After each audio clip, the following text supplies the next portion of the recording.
The views and opinions expressed in this video are solely those of the individual speaking and do not represent the views of this channel or any affiliated organizations. This content is for informational and entertainment purposes only. Viewer discretion is advised. People are so technical nowadays that they're forgetting the fun fact of comic books. It's a fiction. It was meant for us to enjoy. This was meant for us to have fun, pretend, make up stories that doesn't exist, and then just enjoy it. So we are progressing to a digital age. We can't stop it. We can't dictate it. A lot of these authorities in the entire planet try to stop it. It's just kind of like stopping the inevitable. Yep.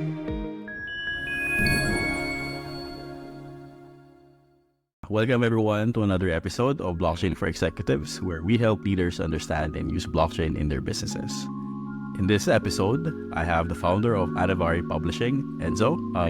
He's a Web3 visionary, a comic book enthusiast, a fitness and martial arts advocate, and an internet entrepreneur. How are you, sir? Ayos naman, Sir Alvin. I'm good. It's been it's hot. It's hot here in the Philippines, honestly. It's boiling. Yeah. Boiling. Like what? How many? 54? I heard 54 degrees. Yeah, 54 and then umabot ng 40. Umabot din siya ng mga, so it's around 52, 54, then 43.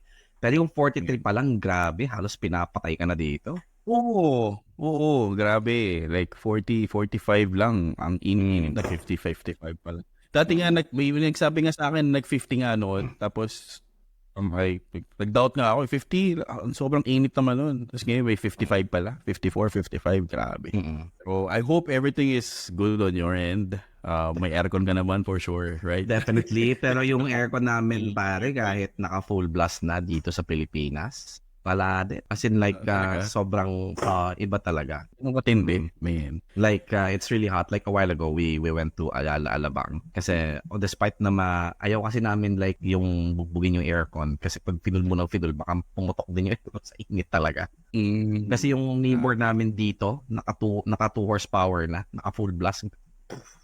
Very wild talaga. Yeah. Pero I hope na parang, despite the heat, yung operations mo naman on your startup, like the office space, I think to be honest, we're more mobile now compared to when we were actually if I'm being honest, we're more mobile now and we're more functioning compared to in the previous years, especially when COVID was still pumping from left to right. COVID really gave a huge dent on my startup, especially on the operations and the financial side and of course the meetups, because we can't meet up, and it's kind of hard not to meet up with your team because this requires character development, building that you cannot just tell over the phone or tell over Discord or tell over Telegram. You really have to meet the person, require some degree personalization when you're building characters. And the thing about Anavari is that we're not just building a character, we're literally building a different universe. Because there's so many comic book companies out there already building universes and whatnot, and we're trying our best to deviate from the traditional universe being done by the comic book industry. So it's very difficult if we don't meet each other. I should say now that I wouldn't say that the COVID is over. I'm not really sure if it is, or it's just the media diluted it down. But right now we're a bit more mobile. We're more functional now. Yeah, and I guess siguro let's take a step back, right? So Anavari Publishing, right? It's just So I guess for all the audiences, right? For everyone who's sort of listening, can you sort of expound or elaborate your journey more as an individual, as an entrepreneur, or and the founder of Anavari Publishing?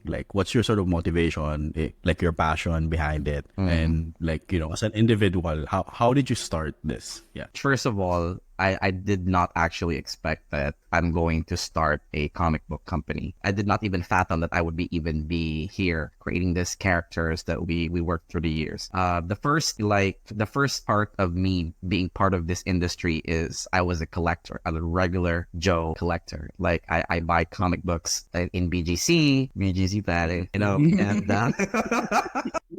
Kailan pa yun? 2010? So sa BGC, like, kailan to? Like, 2020? It was like a long time ago, like even pre-pandemic, even before COVID existed. I was already like collecting comic books. I was not only collecting, I was literally like reading them, putting them on CGCs, buying CGCs, and then selling it off to my friends. It was like a hobby for me, and through the progress, being an entrepreneur, because before I was a comic book collector, I was an entrepreneur already, period. You know the saying that like you're already doing your hobby, why not make it also your business, so your business will pay for your hobby, so something like that. And I said like, nah, I'm okay. And then like in the previous podcast, I told the story like the group I have now is not the original ones. It was my co-founders were different way back then. There was the original co-founders, and then there was a fallout, typical startup stories. And then but I still decided to pursue because I realized that Philippine comics or production of movie scripts in the Philippines have a lot of potential. And I have, for me, I cannot represent the whole film industry because, I'm not them, but judging on my own basis, that I believe that we have an untapped potential here, because a lot of artists of Marvel, DC, Dark Horse, Dynamite, most of them are Filipinos. I've met a few of them before. I met a few of them. I'm not gonna name drop their names, but I met some of them. They were amazing people. They were really creative. And then some of these story writers I've met, and then some famous cartoons from Cartoon Network. I actually met them here in one of the conferences. And I said like, have you really like touched the potential of like comic book or cartoons or movie or storyboard making industry here in the Philippines, or making them like, have we really tanked it? Have we really like something to represent? So we do, but we have a lot of amazing stories like Darna, who already went overseas. Actually, some countries in Asia already know Darna. I think that was like Indonesia and Malaysia. They know Darna. So, but the thing is, like, we have heroes here that are quite popular in other countries, but nobody ever really pursued in creating a universe, like an expansion of the story as a whole, right? As a whole. But there was, I haven't really like saw a company, although there was one successful company that already went to Netflix. I think everybody know what it was. What's the name again? The story about Liza Soberano was part of it, to be honest. Yeah. Trece was very successful, and congratulations, guys. If you ever see this recording, congrats. They did it well. And I wouldn't say that we're on the same age as them. I think they were ahead of us by a few years. But and then maybe a few years later on, we came out, but we're just a few group of individuals who literally just like, all we have is our guts, all we have is our imagination, and we just like, go do it, man. Just do it, like that kind of attitude. And then I decided to formalize it with my friends, and we called it Anavari Publishing. So and then the story went on from there. We started dabbling in creating different characters. Believe me, the characters we were developing, I'll be honest, we don't know what we were doing. I mean, you just basically explain creative work, right? Yeah. You really don't know what you're doing at the first, right, the beginning. Yeah, we really don't. But as the saying goes, somebody has to do it. Somebody has to do it. And so, I mean, like, there are many people out there who's more capable than us, who's more qualified than us, but they're not doing anything. So sometimes it's always the people who are not qualified, but has the tenacity and the bravery to do it, are the one who usually succeeds. So I said, like, okay, fine, let's go do it. If we fall, if they laugh at us, it's okay. At least we grow old, we tried, right? So that's how Anavari Publishing came to be. We had short beers, short wines. My friend got dropped. I was like, let's do this. Come on, let's be man enough. Let's do it.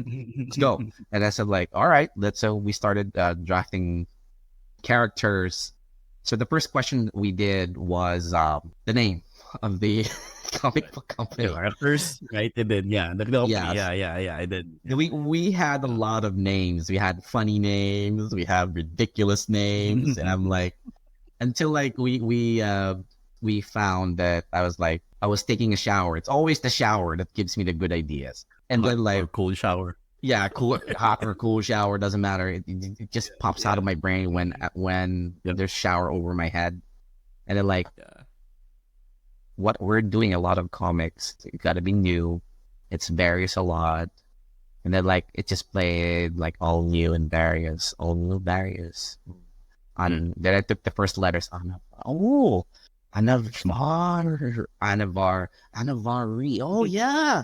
Yeah. I'm like, yeah. That's where it came from. Okay. It came from. And then what I did was grab a piece of tissue near me, and there was I don't know why there was a pen inside my toilet. So there was a ball pen, and then I wrote it down. I was like, it's not working. Water.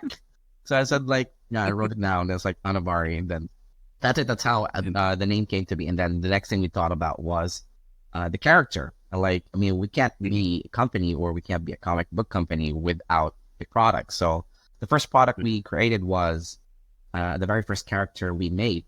It wasn't actually this one, which is Uragon. Uragon was not our first. The first character we actually ever built was, we're not gonna name drop the character yet, but it was a man living in Japan. He was a martial artist, and then he was involved in some experiment of some, if you guys remember the old Japanese war where they dropped a huge nuclear bomb, and then some scientists found out that they could find a way to reverse it. And then what did they? And then the martial artist was one of the subjects. Then he got mixed with the power that every time he punches, one small punch, or it depends on the gravity of how much strength he let out, it's gonna explode like a literal nuclear bomb. Okay.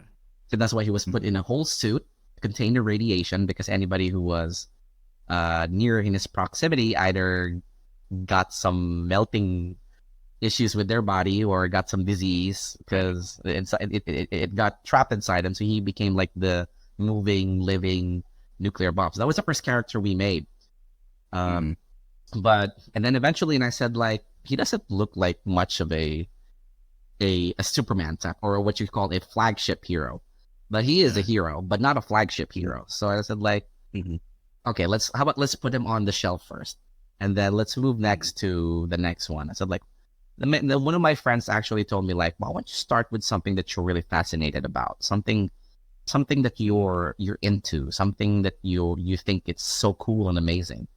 And when I was a kid, because I was born Catholic, right? I was raised Catholic. I was really fascinated with angels, archangels, different type of angels, the choir, the principalities and stuff. I got it all from school. I got it off from the church. And I said, I really like angels, with the wings and all. They look like some fake pigeons. Oh. And then and then my friend, okay, you start with an angel. And then one of my teammates said, how about let's put things into proportion. Let's start first with your very first Superman, your flagship. So you want him to be an angel.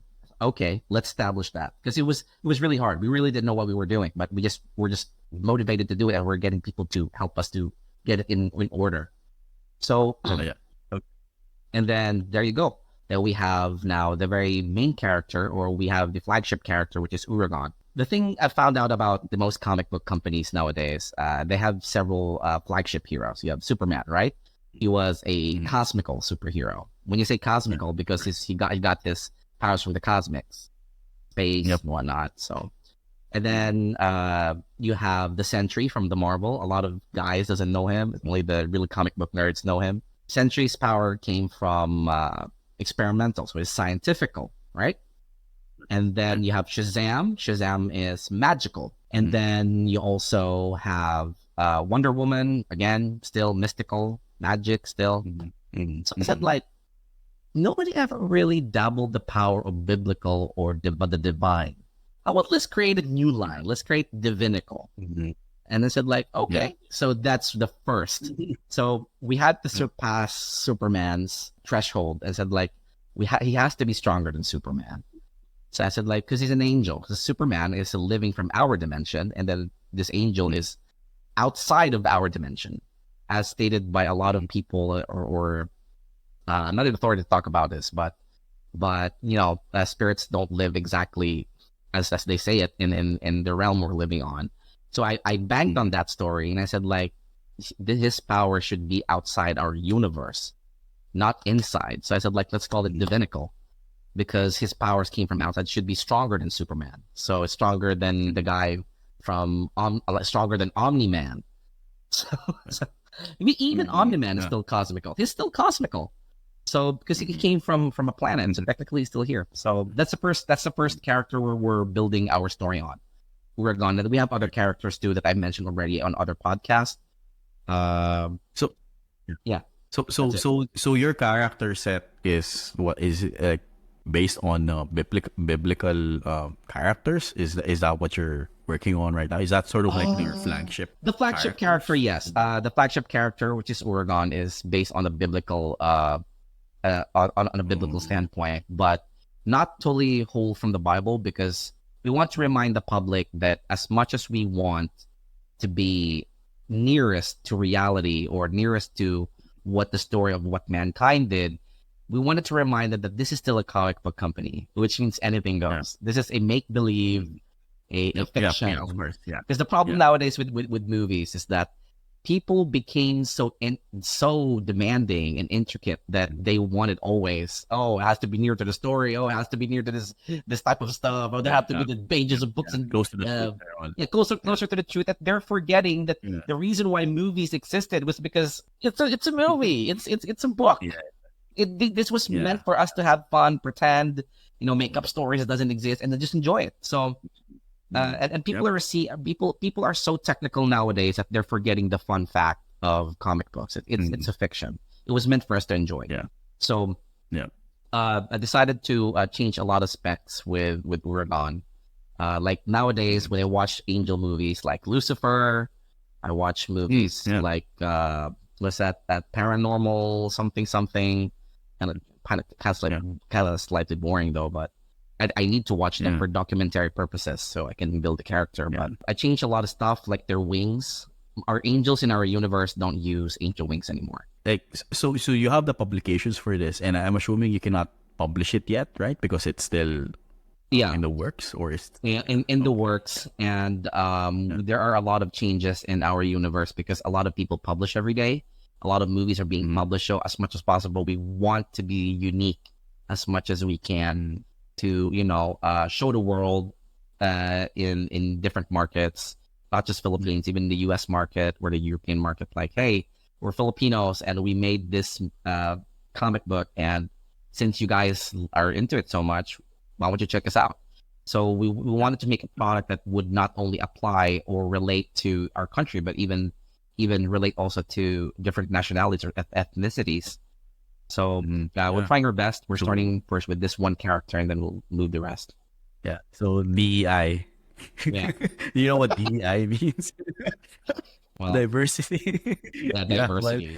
Yeah. So you mentioned diversity. Proper diversity. Yeah. So you mentioned earlier that you were because you're one of your vision, right? And if you correct me if I understand it, right? So you were mentioning about creating sort of this universe, right?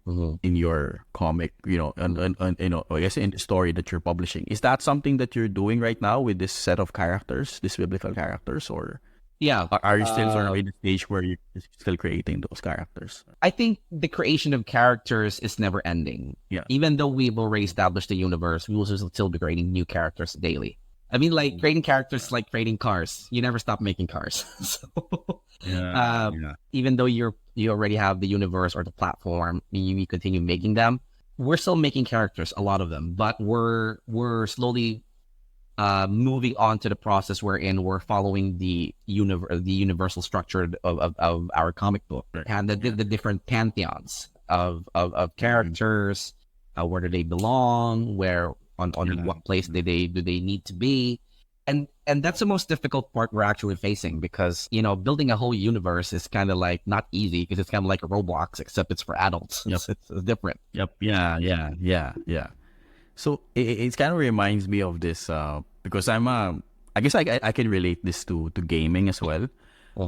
So I play games. I play Souls games. If you're familiar with Souls games, like Elden Ring, Yeah, or Elden Ring. Bloodborne, like some P, right? Mm. So the process. So in Elden Ring, when they published or when they started conceptualizing it, they actually hired someone to do the world building. That's what they say. That's what they call it, world building. So they basically created this entire sort of lore of each characters in there, and then they use that in the game, right? So that every sort of event that's happening within the game for that character has a backstory, right? Like has a history or has a story. So I'm assuming it's going to be the same, right, for the process of in the comic books, where you sort of have to create this world first, this lore, right? This whole sort of course, like concept of a universe, and the definition of of, I guess, like definition of what how physics works in there, or how the specific maybe weapons is in there, how this character started.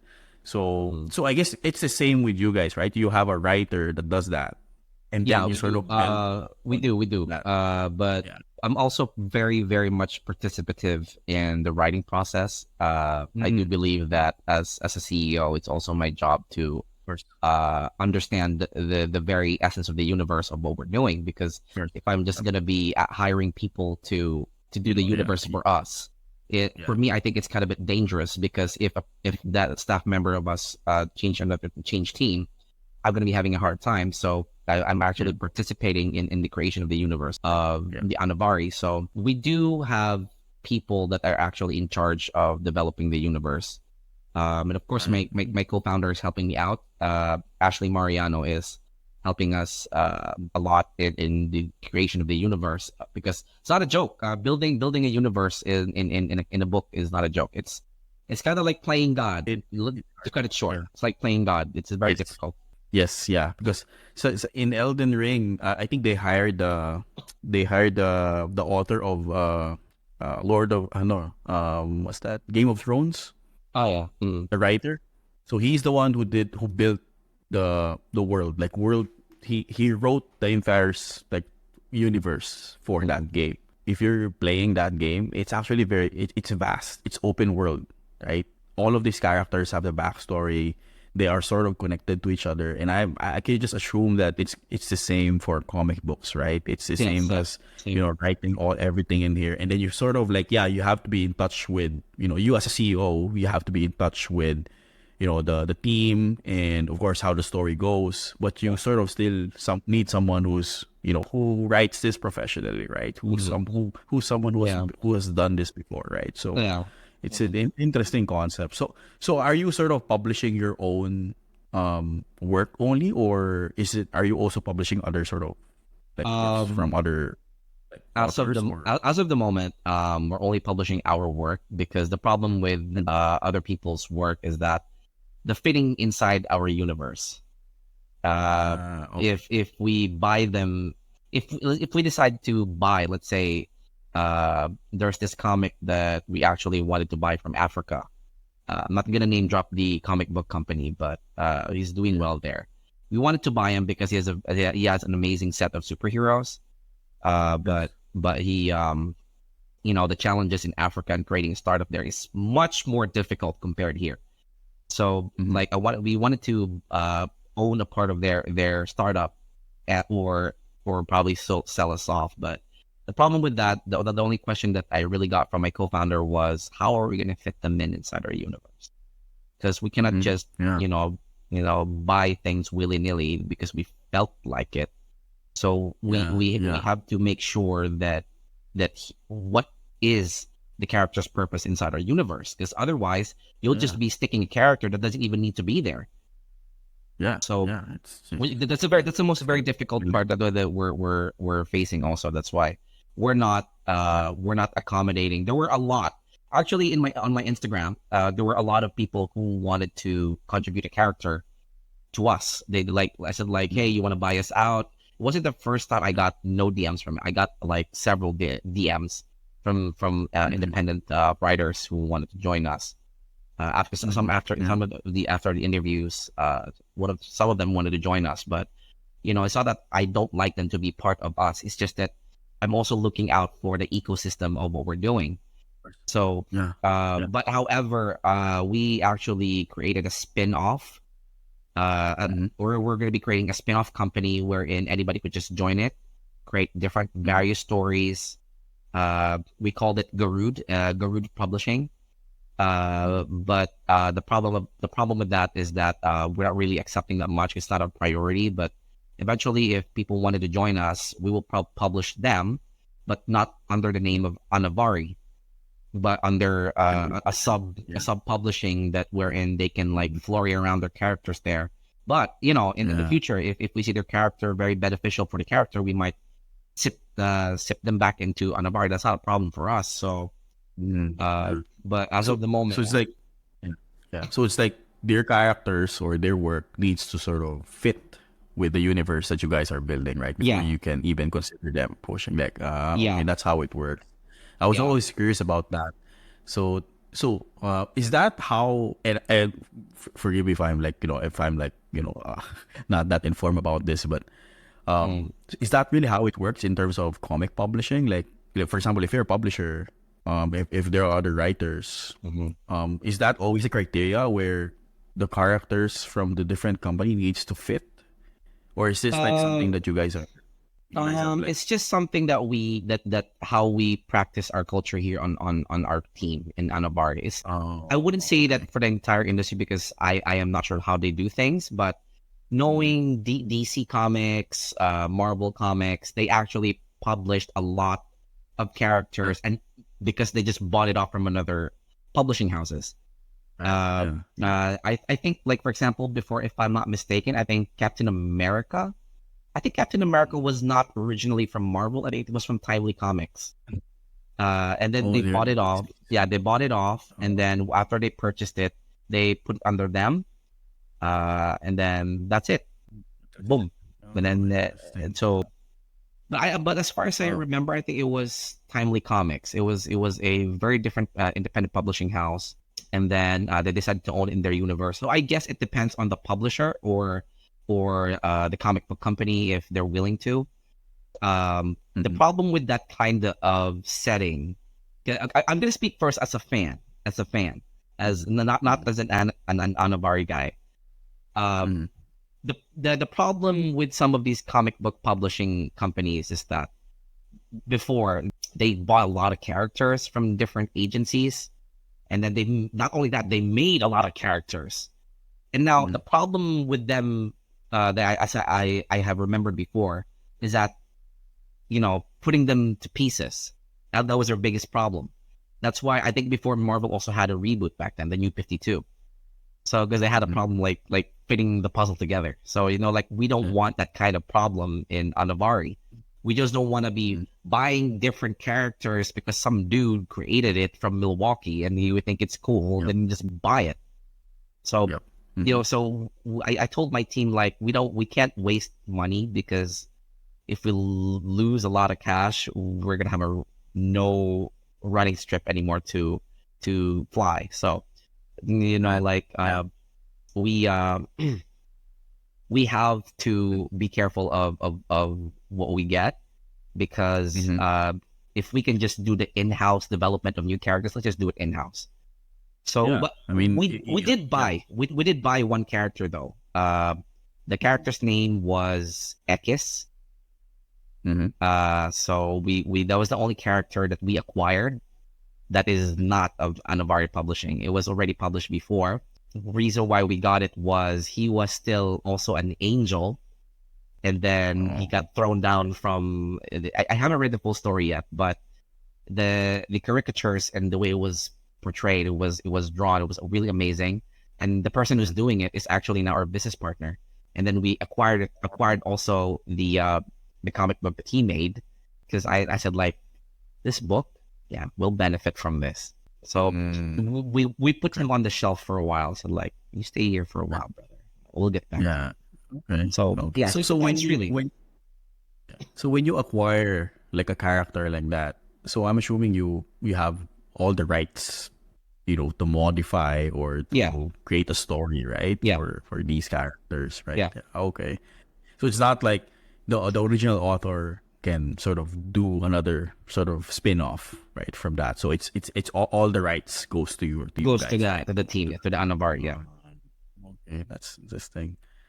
But it That's a good way depends. to- If sometimes like we actually like tell him like go wild, bro. Yeah, sure. yeah, Allow him. but So it within the depends. but only within the boundaries of Within the boundaries and the laws of yeah, the facility. Mm. yeah, okay.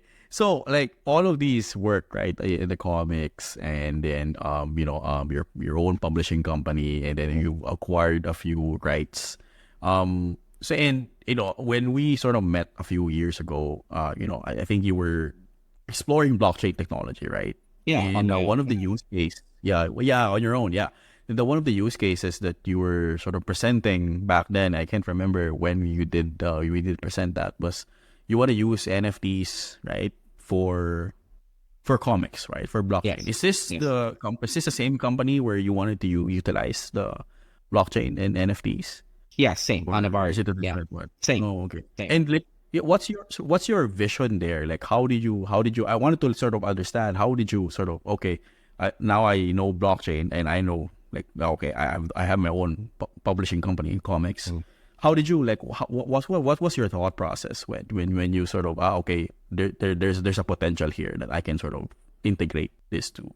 Years ago, before OpenSea got like became a thing, before NFTs became a thing, I was already in touch with a lot of blockchain practitioners way back then, because I was buying coins, I was buying I was flipping. I met people like you and others in the industry, and then I've heard in one talk before that the application of blockchain is monumental. It won't just be for like the coins we're creating, Bitcoin, Ethereum, Polkadot, XRP. Will just be for that. It's going to be a massive, almost everything. The entire planet will be blockchain.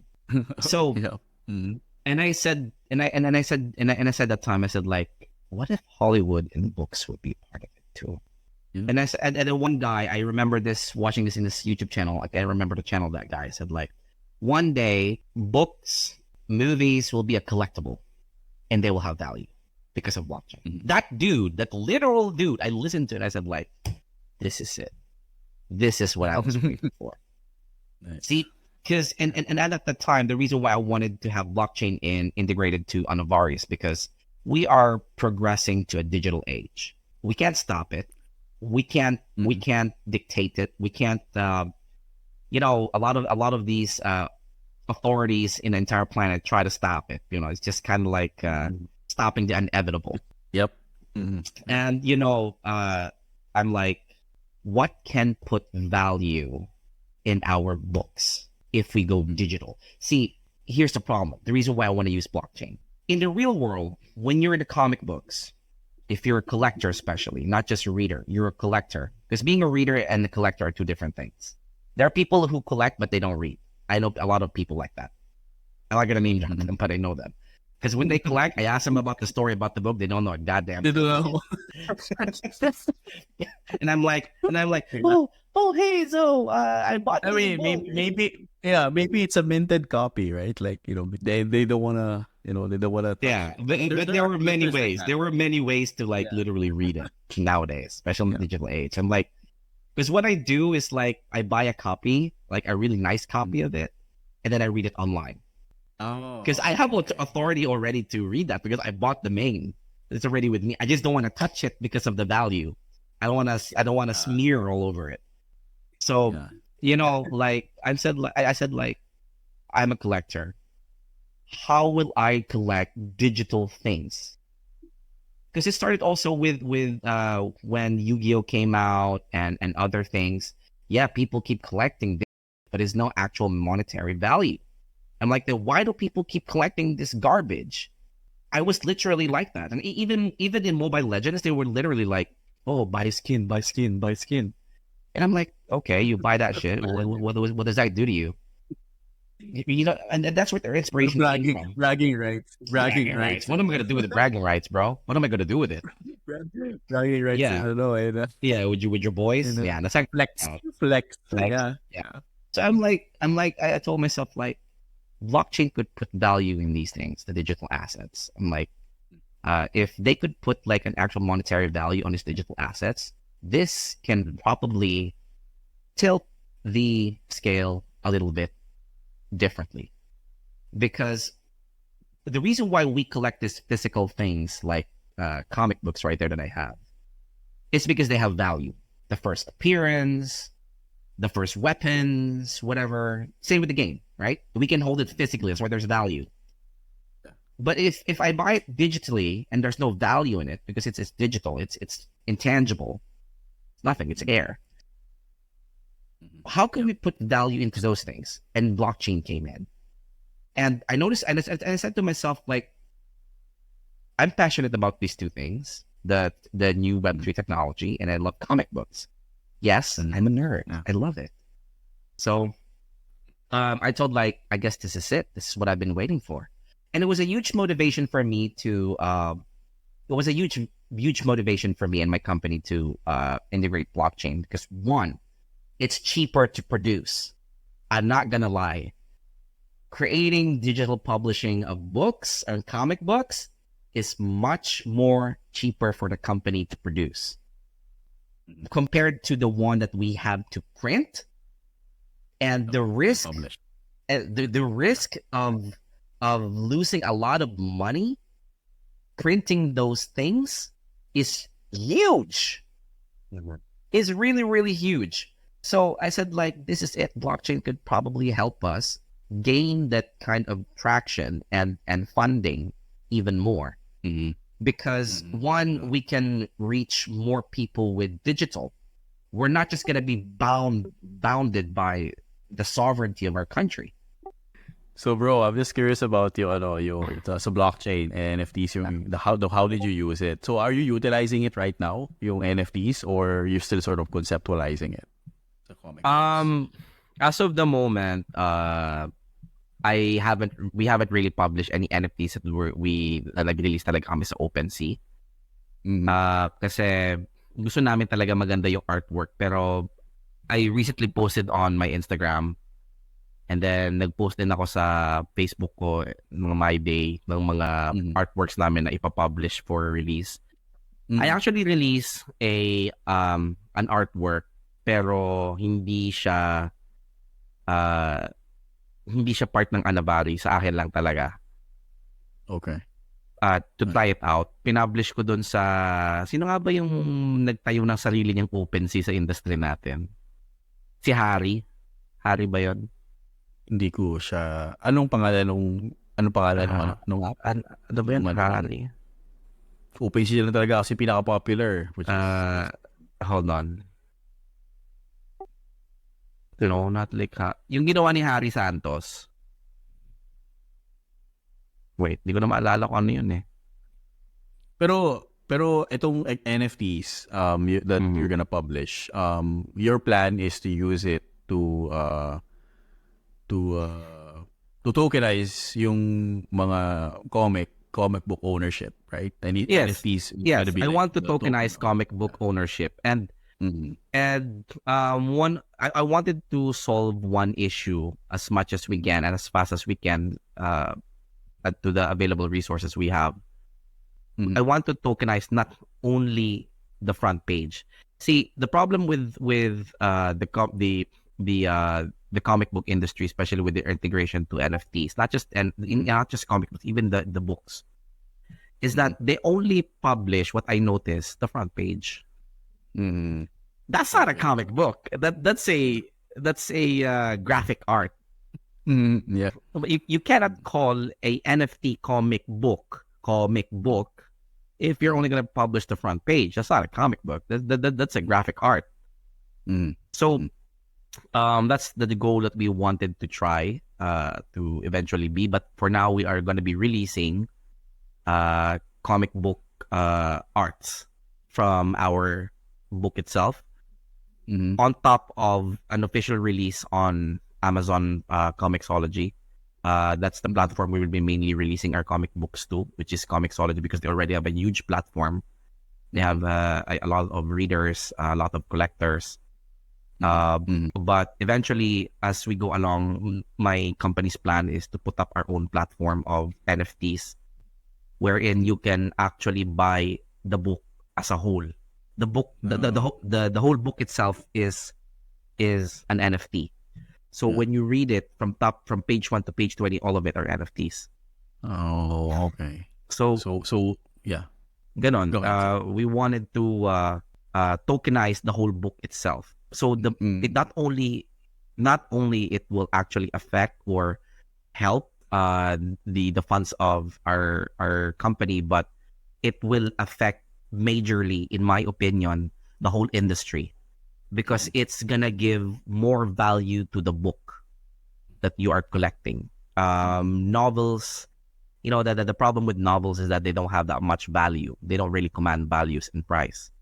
But if you do a blockchain-based graphic novel, it might have a value itself. You can read it, and it's also a collectible on your own. And the best part about it is that even if you open the book, even if you go through it 1 to 20, the collectible does not become damaged because it's a digital asset. That's the beauty about it. And the best part about it is that you don't smudge it with sweat.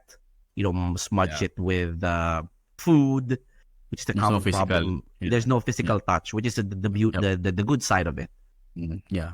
And so I guess like that. Yeah, I think that's the best. I guess that's the best sort of case for using blockchain tech. Because see, the blockchain tech is not just like a database, right? It's also like a verifiable database. Right? So a lot of computers are, making sure that your asset, right, your tokenized asset, like has it's persisted or it's saved like with integrity, right? So if you tokenize, let's say, one copy of that comic book to a specific owner, the blockchain will always try its best, do its very best to retain that integrity, right? That this specific owner owns this through mathematics, right? Through hashing, right?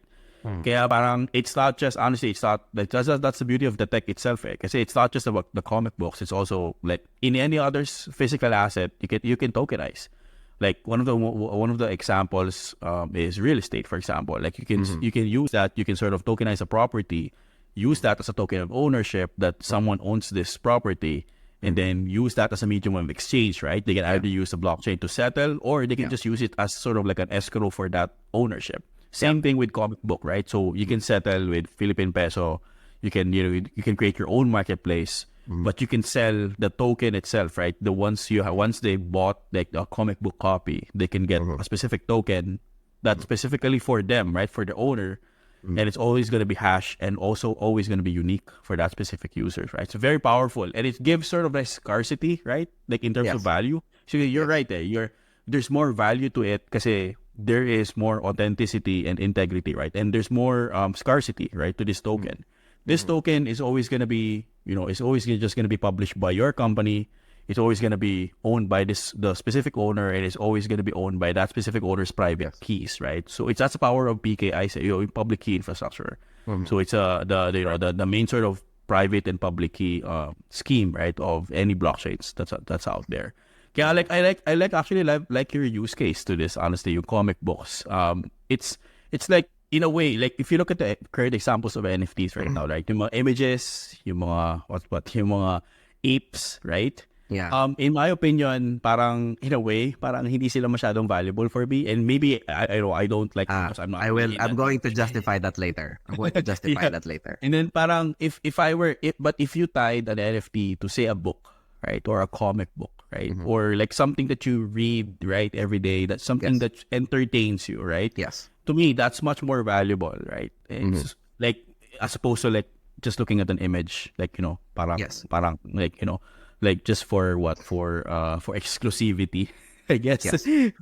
So parang yun. So I'm curious. Sige, ano yung thoughts mo dun sa ano? Okay. I know a lot of Bored Ape Yacht Club fans are gonna hate me for this. So God help me, and I'll get canceled. You're not. Yeah, you get canceled. Because the thing about it is that when they bought the Bored Ape Yacht Club, they bought it because it was one of the first, and it was a hype. It was a hype. Just like a meme token, it was a hype, just like Dogecoin and whatnot. If I'm not mistaken, recently I read an article wherein there was a decline on the sales or the values of of those boarded yacht clubs. See, I came from a collector standpoint. I'm not coming from a hodler of coins. Yep. You guys have to realize that there's gonna be a difference between hodling coins and hodling NFTs eventually in the future, and that's what my company wants to do. That's what we'll want to be part of. Blockchain will not just give contribution to the comic books. Even the books itself will have contribution to the blockchain of NFTs. How? Because the problem with collectible NFTs is that, for me, in order for an art to have value, it has to be something of something you can relate to, something that means to you. Anything. It could be cars. It could be a guitar. It could be a shoe. It could be a locket from your grandmother. Like, for example, like a car. Like I know this guy who maintains this amazing muscle car. It's old. It's beaten up, and it doesn't look good. But why does that person want to keep it? Because it came from his grandfather who bought it after the war. What's the lesson here? There's story. Stories give values to the art. The problem with Bored Ape Yacht Clubs, the reason why people don't really like hold on to them like collections, because there's nothing to it. There's no story. It's just a monkey, differently drawn, eating some worms, smoking pipes, and it was hyped by celebrities. That's it. And that's the problem with a lot of NFTs. They just draw stuff, say it's gonna boom, and everybody buys into it like a crazy hungry shark. Of course, I understand because I'm one of those. And then when it's over, you are gonna dump that on the marketplace, selling it for an exchange of a coin, whatever, and that's it. The value goes down. That's one of the reasons also Bored Ape Yacht Clubs that really went down. It's because that's not, that's one of the key factors, in my opinion, about NFTs. It has no story. You can't relate to it. It's not a collectible. It only becomes a collectible when there's a story to it, or where you can actually relate to it. Like Power Rangers. It's just a bunch of dudes, literally with a motorcycle helmet, wearing some colorful tights, and that's it. If you're not going to put any backstory to it, if you're just going to draw it like that, and there's no story, like nothing. It's nothing. It's like a bunch of dudes with a motorcycle helmet with wearing some tight stuff, and that's it. But the reason why people love Power Rangers is because it has stories to it. And that's why I know a lot of collectors spend a lot of money in those type of things, because they can relate. They know. It's like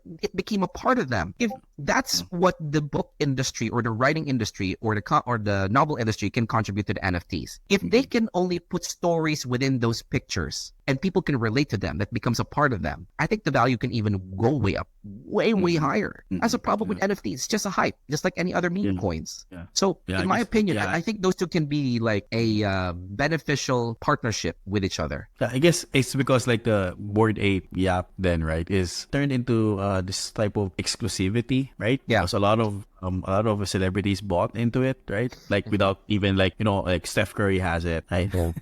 Like I heard he spent like what $250,000 just to get that, just NFTs. So it's I agree with you. There's no sort of like, to me, in my opinion, there's no value to it as like as opposed to like it's really just the exclusivity part of it, right? There's no like story, there's no backstory. There's no nothing. It's just really there's nothing in there. It's not a book. There's no sort of backstory, and there's no like it doesn't represent someone. It doesn't or represent something, an idea, or something. Yeah, there's no brand value to it, as they call it. Yep. There's no brand value to it. It's just literally hype. And the only and the only thing that can actually be of substantial to it is that celebrities bought it. That's it. There's no deeper explanation to it. Yeah, that's it. That's the only thing that holds value there. Like celebrities bought it, and then they can brag about it that they're sort of this in this circle, right? And I love Bored Ape Yacht Club too. I did Bored Ape. That's it. But I like that. You have this vision that you are tying NFTs into an actual value, right? Into an actual story, right? Yeah. And that's what I like about your venture here. You're not just writing, drawing, characters. You're actually creating NFTs for for books, for the comics themselves, that has stories, right? That stories that can relate to other people, right? That books can people read, right? Yeah. Like improve their comprehension. Yeah. In some cases, right? It's valuable, right? To me, it's valuable, and using blockchain actually will give it much more value because that token of ownership, that digitalization, as you said, we're now in the digitalization age, right? Everything is going to be digital, and we need there needs to be a way in this digital space to have concrete ownership, right? Like a verifiable ownership, and blockchain does that. Blockchain will imposes that, not just comics but any other use cases. So I love what you got, what you have just described there. I love how you sort of describe your vision, and I love how you sort of tied your passion with comics, books, and Web3 and blockchain tech. And I love that the value of blockchain tech. I love that it does. It does. I don't. You don't just, Personally, I just don't think that it's going to be on comic books. It's even going to be on cars eventually, like collectible cars. Any collectibles, right? Real estate, Yeah. Watches, all of those. Anything, anything physical can be sort of tokenized, right? Yeah. So it's just really a matter of time for us to sort of for humanity to realize that okay, we can actually use this tech, right? Because most of the speculation, or so most of the people, the reason why they don't even look into blockchain sometimes is because they always tied it to Bitcoin or Ethereum, which is like, it's always tied to a cryptocurrency value that can always goes down, right? Go down or go up, right? So to them, it's volatile, right? Me, I don't want to invest in that because I might lose money, because I saw Bitcoin went from 65 to 20,000, then to 30,000, right? But as soon as they understand that, okay, blockchain is just really more, it's more than cryptocurrency, right? Cryptocurrency is just a use case, right? Yeah, it's just a use case of one of just many features of the blockchain.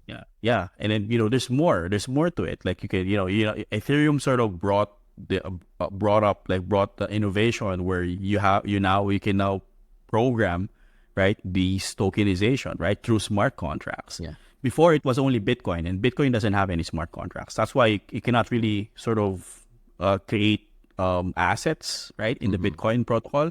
And that's okay, right? Bitcoin is really just a design for cryptocurrency. But Ethereum brought computation and smart contract programmability, right? And then that opens... In which Bitcoin doesn't have that kind of stuff, or doesn't have that. Yeah, they don't have that. They are trying, but the Bitcoin maximalists, right? The ones who are maintaining the core, wants to just stick to the cryptocurrency part, the Bitcoin part, because that's what it's all about. And that's okay. That's okay. That's fine, because other people, other organizations are already doing the job for that. That's okay. They don't have to prove anything anymore, to be honest. Yes. Yeah. So Ethereum was the first one that does that. The smart contracts, NFTs was introduced, by smart contracts. You cannot really have NFTs without the smart contract or any programmability on chain. Bitcoin doesn't have that, but Ethereum has that. So but my point is, I'm really glad that you have that vision. You as an owner, as a founder, there's not a lot of owners or even founders who understands the space enough to have that kind of vision where you actually see the value. Like a lot of leaders, a lot of businesses in the space, they just want to slap blockchain onto their idea, so that they can have, don't really know what it means. They know what it means, but they don't know how to implement it properly, right? And then they end up destroying, destroying the reputation of blockchain, right? Because they launch a coin, and then they dump it, and then everyone the problem with money, right? The problem with a lot of creators, or I don't know how you call you guys, builders, builders,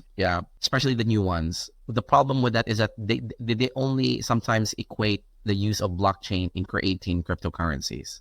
I don't want to mention one that I recently make fun of. No, that thing was a total waste, bro. Like, I don't understand why they made, because as I've learned from you, actually, guys, a lot of you don't know, Alvin is also one of the people I actually consult when it comes to blockchain. This dude is literally more knowledgeable than me. I'm more knowledgeable of what is my feet made of. Like, literally, I don't know what's the composition of my feet, but this dude knows better. But the point is that the thing is that I asked Alvin for advices about these stuff, and the thing is that the implementation of the blockchain is unrecognized to its full potential, I should say. They keep thinking that oh, it's only for making coins and meme coins. That's it. But they don't understand that you can use blockchain in so many levels. What is the basic definition of a blockchain? It's a public ledger, correct? Public ledger. That's one of the basic. So you can implement that in trucking services. Any list. Anything Anything that you want to make. That you want. Yeah. You Tracking everything. Everything. Even the IRS could use the blockchain. Even IRS could do it, or the BIR could use the blockchain. I don't know why until this day they don't use it. So like personally, it's very transparent. It cannot be corrupt. It's incorruptible, I should say, at least to my knowledge. And a lot of some of the builders that I saw on our industry are like, oh, we create this funny coin and then we're gonna release it, guys. Believe in it because we're gonna do some positive stuff to it, and then I'm gonna show you my beautiful wife in a yacht. That's the only application of blockchain to them. It's very sad. Truly, I feel terrible. Like it's kind of like giving a Jedi sword to a kid, and all that he is doing with the Jedi sword is use it to slice a piece of butter and put it on a bread. That's what they're doing, but they don't know what the full capability of a lightsaber is. Right? That's kind of like blockchain nowadays. A lot of people doesn't know its full capabilities, and they're just thinking, oh, let's just create a coin. You educated me before. It's easy to create a coin. Even at now, we're just having a simple chat. You can create a coin. Yeah. And boom, let's just publish it and make a hype about it. Let's make a juice coin. Yeah. Anyone can make a coin and anyone can make a coin. Hype it. Yeah, hype it. As long as I guess as long as you have the marketing people that can hype it, then yeah. I mean, yes. In my opinion, it's in a way it's easy, not easy, but who have a different agenda, right? From launching a coin, it's easy to sort of deceive, to deceive someone from investing in some coins, right? So that's why, to me personally, I have like a list of sort of criterias, right? Like let's say, if you're let's say you're investing, in a way there are tech tokens, right? There are tokens that are are good to the there are a lot, right? So say very much. So for example, like staking, right? So I can say that staking is not just gains, but staking actually protects the integrity of a blockchain, because the more stakers on the blockchain, the more you impose integrity, right? The more that there's the more that you impose that authenticity on the blockchain, right? So that's what I like about the staking concept. Someone is earning, but again, they're earning because they are part of maintaining the state of the blockchain, right? Of the blockchain, and so, the more but you're right on the other tokens, the tokens that are just they're just just someone just launched it and they don't have any use cases for it other than just to hype it, right? That's to hype and it. In a way, right? I mean, I think I partially blame then yung mindset natin as Filipinos. Wow. Kasi some of us parang nauuto eh. You know what I mean? Parang gullible na parang, okay, merong token that they launch a project from from US, teams are capable, and then they're leveraging on the fact na parang, we are sort of, parang gullible na, okay, if we launch an airdrop sa Philippines, sa dito, then everyone will, parang will try to, to participate, right? And then you will get some, you will get some traction from it, right? Right. So parang hindi kasi tayo, in a way, parang some of us or majority of us are not even researching kung ano yung backing ng project. We just participate, and then that's it. Sila lang talaga nilang pera, yun lang, pero hindi nilang pinapasok. Hindi nilang pera. Yeah, pero hindi nila alam. So parang parang voting din sa atin eh.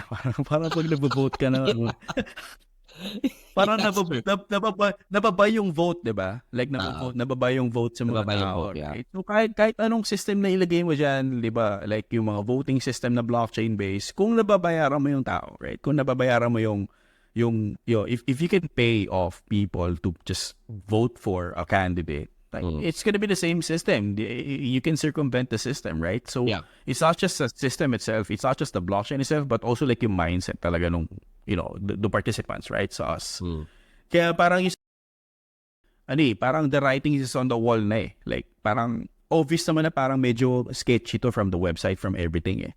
Pero I guess parang it's just me na parang medyo sketchy siya. Pero parang I wouldn't even I wouldn't even look into that. Actually, Like, I parang DM'd sa name pa lang, parang what? Parang what is this? Oh, weird. actually, Parang questionable na eh. diniem ko yung isa sa mga personalities na involved doon. Diniem ko talaga siya directly sa Facebook niya. I think napakita ko sa iyo yun, Vin, di ba? Yung screenshot ko dati.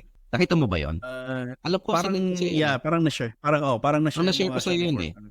Sinabi ko sa kanya, sabi niya, sinanong ko sa kanya, ano yung coin na yon? Tapos sabi niya, it's a cryptocurrency. Parang nasagot ko siya na parang, no, I know it's a crypto. Dude, Yeah. no, Okay. yeah, it's like telling me that, what's that? It's a motorcycle. Yeah, no. I know it's a crypto. So what did he say pa? Like, maybe mo siya sinabi. But I'm asking you, what is the function? What does it do? What utility can it bring? What technology? What technology does it have for me to purchase you to make me feel that thing is stable? He left me on Sinzo. Ay, wala siyang kulang sa research, bro. Siguro. Yeah, that was horrible. Because honestly, I when I asked him, I did not actually ask him to bash him. I actually asked him because who knows, it could have been good because I wanted to support Filipino makers. And if it has actually a good roadmap and a good underlying technology, then hey, why not? Who am I to say no? But the problem is that he didn't answer me. He didn't reply back to me. Nothing. So he didn't really bro, I mean, you know. Yeah. So yun. Yeah. And parang then there's no accountability, right? After that, like lots of people lost their money, and then parang I think they even blame someone else. Kasi para I remember now they so nag-dump yung price ng token, and then they blame the investors, the initial investors, the private investors, kasi they dumped it. Pero I was like, I mean, you have to protect the public kasi when you're launching a token, right, or an ICO, merong private investors. Pero those private investors needs to have TGE, right? Like basically like it's a cliff. It's like you can only liquidate a certain amount of tokens during the span of 12 months or 24 months. So they cannot dump right from the get-go. You know what I mean? Like pag nilaunch sa Binance, hindi pwedeng parang okay, you have a price na parang private, you have a private placing price, pero you can dump everything. You cannot do that. So it should have like a lock period, right? Usually it's 12 months or 24 months, and it's usually in tranches, right? You can only 5%, 10%, 20%. Kasi it's to protect the valuation, and also to protect the public, right? The ones who are investing after the private investors. Correct. They didn't do that. So, biname lang nila na yung mga investors, yung mga private investors, no, na parang, they dump it. So, parang, alam mo yun, parang, so, and then that's it. Like, parang shift the blame lang. And then, yun na yung parang yun yung naalala ko at least, pero I haven't really, look into what happened there. Pero that's what, after that, I didn't really bother looking into it anymore. Yeah. That's it. Pero that was my thought, before, why? You have to protect your public investors. Kasi, if I gave someone, let's say, private placement, that's parang majority of, that's a huge part, like a whale, right? A huge part of the token, quantity. Then I should ensure that, that there should be a system where they cannot liquidate this all at once, right?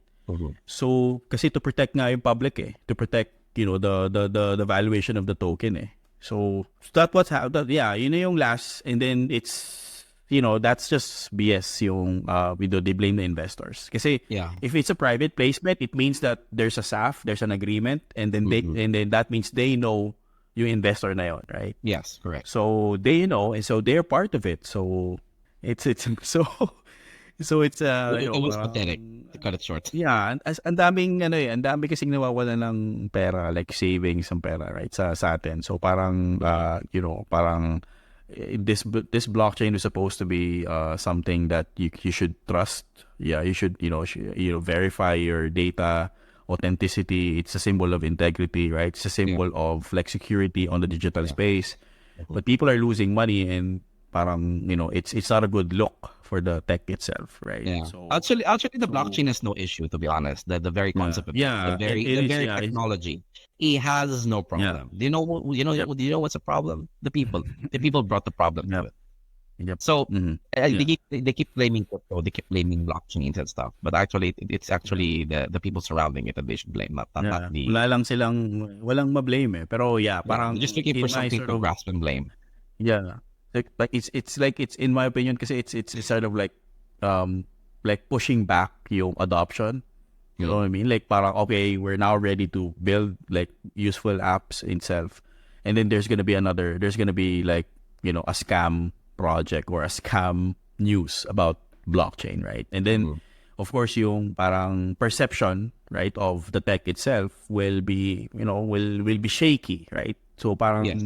so mapupush back yung parang adoption, right? So instead of us like on a precipice of accepting the tech, like Yes. these types of events are pushing it back, right? Okay, so yeah, so it yeah, like I've been like in four cycles now. So parang, you know, FTX, and then you have yung Binance, and then you have yung mga scam projects, yung mga ICOs, yung mga irregularities. This is always like, you know, it always push back the adoption. There's the, you know, negative news is always like impacting as a whole. Pero the good thing about this is since I've been like here for 4 cycles, it's always improving, right? So parang before it was yung the first one was I forgot like what was in the event. There was a hack in Mount Gox. That was 2018 something. It was really catastrophic, but because it was a technology that's relatively new, right? So no one knows about it, and then there's like literally bad news about it. Pero we are sort of maturing. A lot of people are now seeing the values, are understanding blockchains, right? So even if there's, you know, there's news about, you know, events that are negative, you know, it's just temporary. Like we, you know, push it back. Pero we sort of, it's like we step back, we one step back and then 2 step forward. No, a set of like that. So ganun na siya ngayon. So I think we'll get to a point. Hopefully, you know, at some point we're all sort of educated how this works. And my wish honestly in the Philippines is, you know, to sort of like hopefully they get more education, right? They get more guidance on how More this thing guidance, works. to be specific, more guidance from the right figures. Yeah, from the right figures, right? The From right figures, people, because right? a lot of people nowadays I see on TikTok, they talk a lot of smack about blockchain, but in the end they don't really know what they're talking about. So yeah, actually yeah, I mean dami rin talaga sa space natin na gano'n, na parang they're advocating for something pero they don't really know how it works, and they're just really there to, you know, to get more users, get more people to be involved on their own agendas, right? So I've seen a lot of these in this space right now. To be honest, a lot of people assume it's true because one, they're not literally like literate about the space itself. Yeah. They're not literate about blockchain itself. So sorry to say, it may sound arrogant, but it's true. They assume this stuff because they're not literate about it. Especially they're not. They are not aware of the space itself, of who's in it, and what are they doing in it. So that's the big problem. Yeah. This internet age is digital age. It's screwed up, pero you know, we have to push forward with you know, with our advocacy. We are advocating for builders to build use the tech properly. So it's and I mean, just to your point, you know, to our point earlier on our discussion about, you know, marketing and people who are involved in the space. There are people who are they're experienced in the space, but they still sort of don't know how it actually works. So they're sort of I'm not saying that I'm a professional, Alvin. I'm not saying that I'm a godlike level already on crypto. I'm not. Definitely not. No. I'm learning a lot every day. I'm learning a lot from you and from my other peers and colleagues. But you know, just to be real, No, it's not like, I mean, not you. It's these are different people, like people who I've sort of known that from the beginning, right? People who are like, you know, presenting themselves as experts, but they're not really that, you know, expert, right? They just been long. It's just that they're using their sort of longevity in this space, right? Just or they hold the coin for cloud and all. So, and I hate those kasi parang definitely me too. Kasi iba yung marketing, iba yung nagma-market lang, iba talaga yung nagte-tech talaga. Like there's a difference Yung marketing, they can all say this, you know, say all of these. I even heard one time in TikTok, Alvin. He has many followers. I'm not gonna name who it is. He passed by my my FYP, Because most of my FYPs are about cryptos, motivation, cars, workouts, martial arts, etc. Yeah. So he passed by. And he said like, oh guys, we're doing some crypto mining of Ethereum. Guys, I'm going to introduce you to the Vitalik Buterin of the Philippines. I'm like, oh, I'm sorry, who's that dude again? And then like, and it's like the Vitalik Buterin of the Philippines. Guys, I'm going to introduce you to him. And all that dude that ever did was just to crypto mine. And I was like, bro, I'm sorry.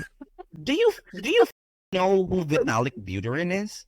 He's not a miner. He's a builder. He is a CEO. He builds that you're mining. So how can you compare that dude to Vitalik Buterin? He's a miner, not a builder. There's a concrete difference between the two. And I'm like, you're posting out this, you're sending out the wrong messages to the people. I'm like, don't send wrong messages, bro. You're going to retard the process of our growth in the space. So, I think I saw that TikTok. Is it this guy na nag-video on and then nagpapakita ng mga mining rigs? I think that was it. No, not that guy. I remember there was may iba pa siyang content but I'm not gonna name drop who. But I was like, my guy, come on. I mean, like, hindi na ako nag-comment sa kanya because it looks so, yung katabi ko na nagki-crypto mining ding, sabi niya, pathetic.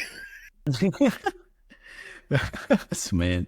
Pero yun, my sort of like my point is that, I appreciate you being someone who knows the business and who knows, you have your own venture.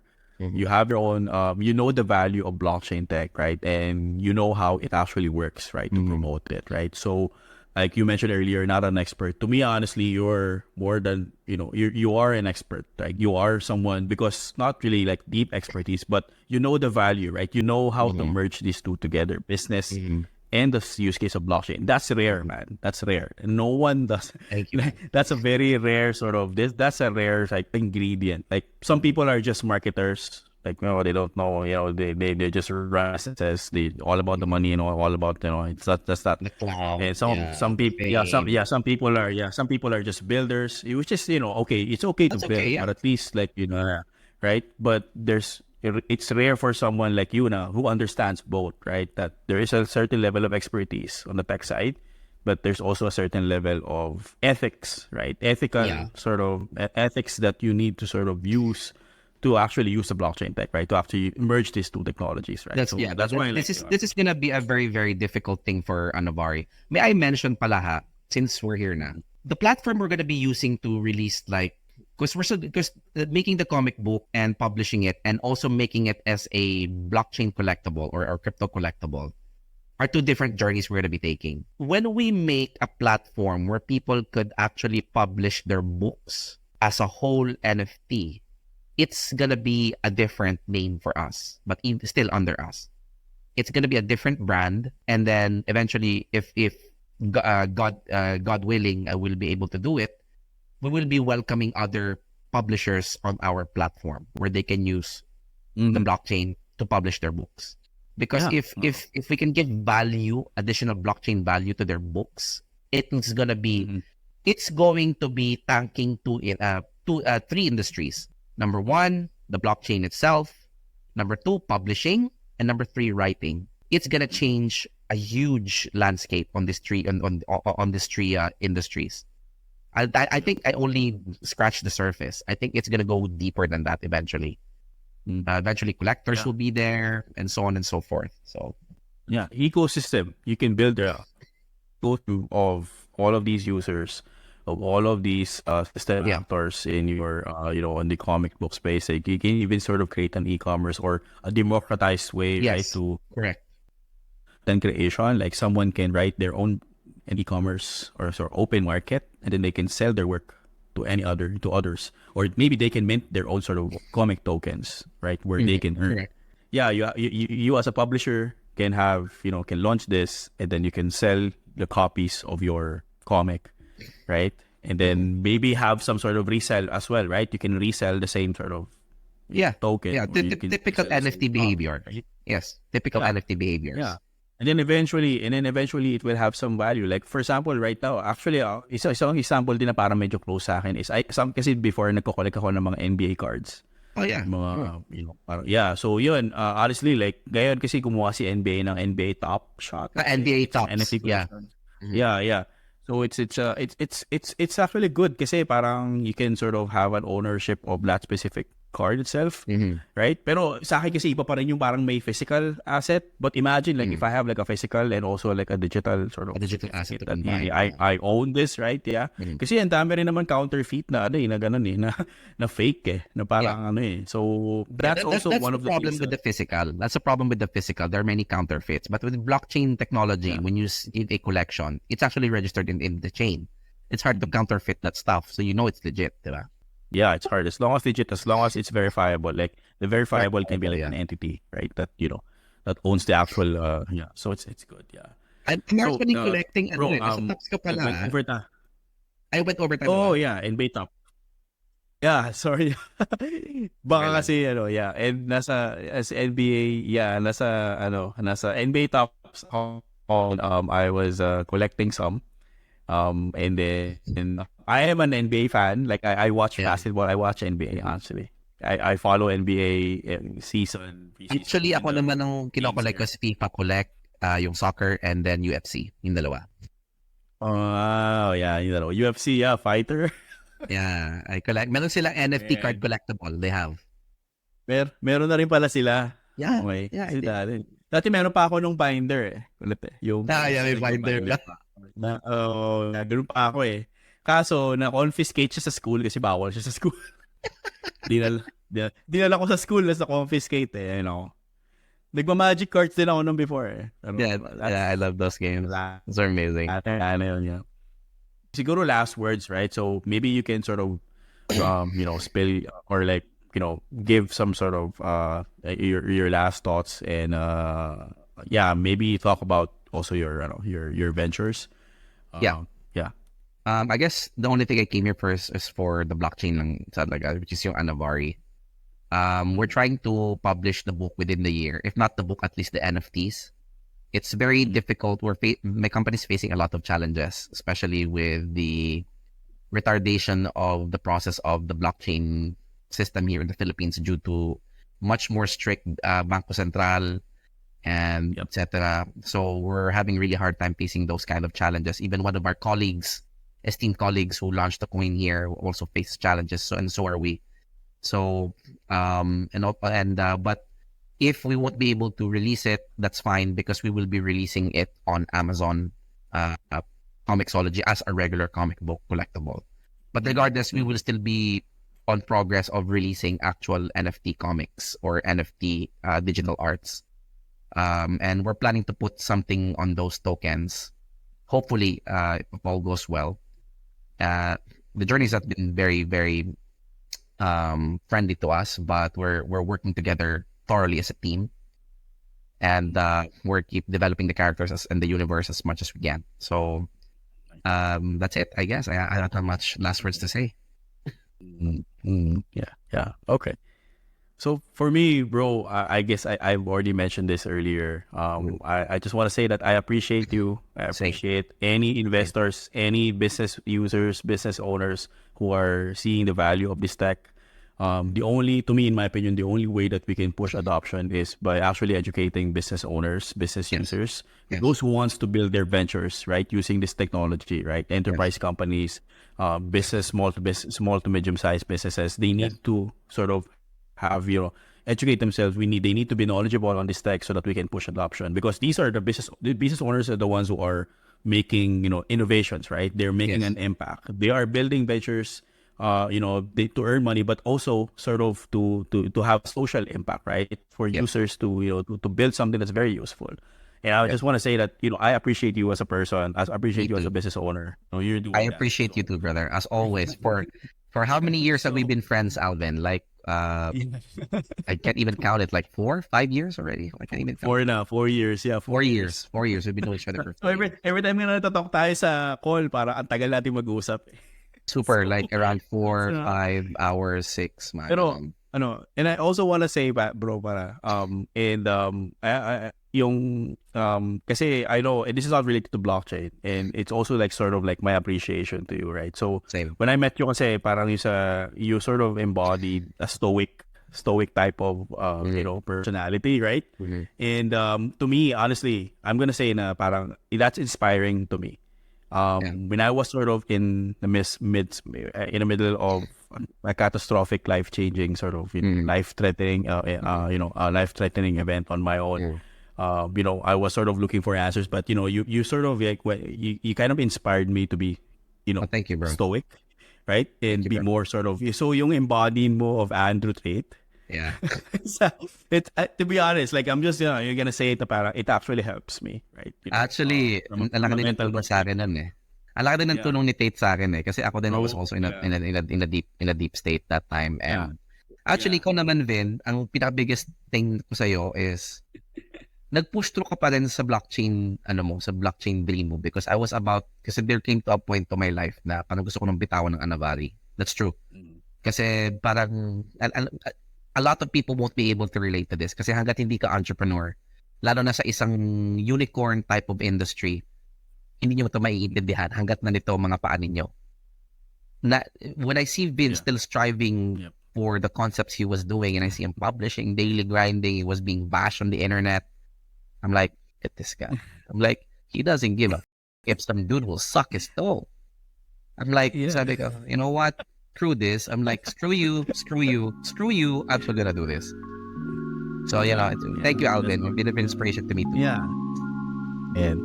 Man, thanks. Yeah. Appreciate that. Wow, that's you.